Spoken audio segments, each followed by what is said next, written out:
Live from the hippest spot online, you've arrived at the Pop Culture Juke Joint, the only weekly podcast you'll need for intelligent showbiz chats. Located just up the street from the Peach Pit and down that dark, damp alley behind Fonzie's garage, you'll find former newsman and current hard-boiled crime writer Anthony Venutolo, chatting with guests about everything from old school classics to new school staples. So head up to the bar, grab a drink, and settle in here at the Pop Culture Juke Joint. Now, your host, Anthony Venutolo. You know, I'll be the first to admit that I'm a sucker for any period drama. You know, everything from Mad Men to Halt and Catch Fire, and now the new Showtime drama series, I'm Dying Up Here, which centers on the book of the same name. First, I'll tell you a little bit about it. You know, it's set in the celebrated and equally infamous LA stand-up comedy scene of the 70s, where, you know, the careers of most comedy superstars began. You know, it delves into, you know, the inspired and damaged psyches that inhabit, you know, these hilarious comedians. You know, it's a complex business making an audience laugh, and, you know, we see the turmoil of a lot of these comedians that are struggling to reach the pinnacle. And in those days, the pinnacle is The Tonight Show. It's based on a book by William Knoedelseder. It has a spectacular cast. Melissa Leo plays the club owner, Goldie. The name of the club is Goldie's. You know, it's interesting when I'm watching this. I immediately thought of Mitzi Shore and the Comedy Store. I couldn't help but make that comparison. This is a good little series so far. Spectacular art direction, you know, right from the get-go. I mean, it really creates that gritty vibe of the Sunset Strip in the 70s, you know, and in one of the scenes, I could have sworn they recreated Tower Records. So if you're a sucker for that kind of stuff like I am, you know, definitely give this a whirl. The series is executive produced by Jim Carrey, so at least there's some comedy pedigree there, and he himself came up in the comedy club scene in the, I guess, late 70s, early 80s. So let's talk a little bit about the pilot. Pilots are rough. I always tell people when they watch the first episode of any series, give it a couple episodes. I mean, you know, pilots are rough. There's a lot of business to get in. You know, you have to introduce characters and set the tone and, you know, like that kind of thing. It's not easy. And the first episode of I'm Dying Up Here had some bumps. It's centered on, and this really isn't a spoiler, but you know, it's centered on the death of Clay, one of the comics in Goldie's Comedy Club who made it to The Tonight Show. Not only did he kill on The Tonight Show, but he made it to the couch. If anybody knows comedy, you know, lore, is that if Johnny liked you, he would invite you to the couch. And if you got invited to the couch, you were in. Your fate was sealed, so to speak. But, you know, Clay, after the gig, goes to a hotel, grabs a six-pack of Bud, orders some steak, watches his set on Johnny, reminisces a little bit about chatting with his ex-girlfriend, and you know, you could tell he's working through some things.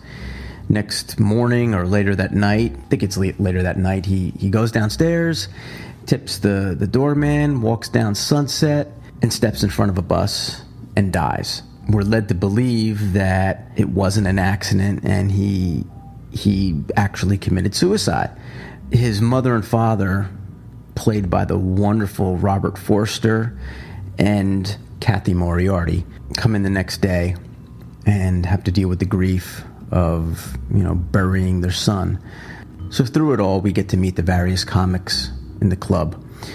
From the up-and-comers, the ones playing the basement for free, Clay's ex-girlfriend, played by Graynor, who is struggling to find her voice. And, she gets great advice from Melissa Leo, to kind of hone the kind of female comic she wants to be.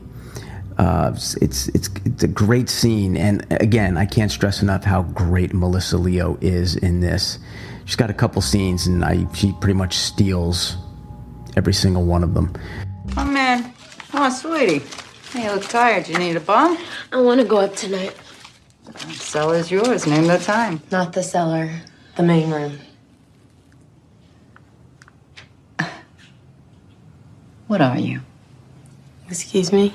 I have no idea what the fuck you are. I'm a comedian. What are you? You're funny. I'll give you that. Phyllis Diller, I know what she is. Joan Rivers, I get. But you, no clue.